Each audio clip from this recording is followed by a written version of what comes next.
First of all, I'm grateful to Dr. Robinson. This course and the contents were initially created and developed by Cassie Robinson, who is a famous medical doctor and a physician. For the past 3 years, I continue to teach this course based on most of the contents that Dr. Robinson developed. However, following school requirement, I added 2 supplemental modules.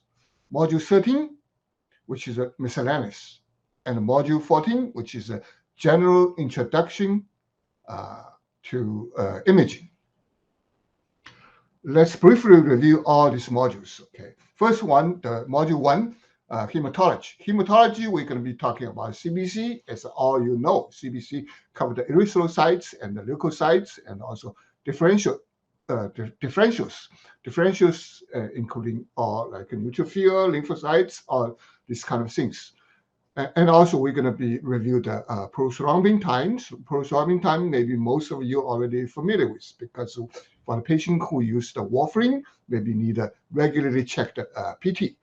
So factor 5 Leiden. So this is a kind of a the clotting factor mutation. Okay, we call the factor 5 Leiden. Okay, so this is usually, this patient usually easily to develop a kind of a DVT, deeper venous thrombosis, all these kind of things.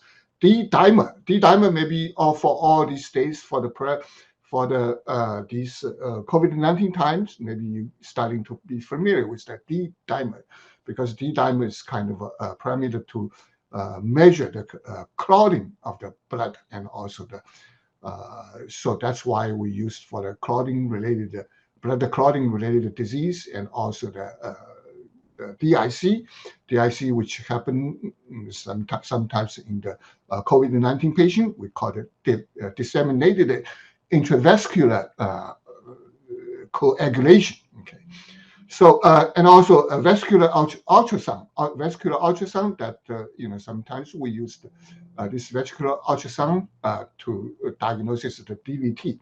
Bone marrow biopsy. Bone marrow biopsy is a very, very important way to find a diagnosis for the hematology disease. For example, some kind of very bad severe anemia, for example, also the leukemia. All these things we need to do the bone marrow biopsy.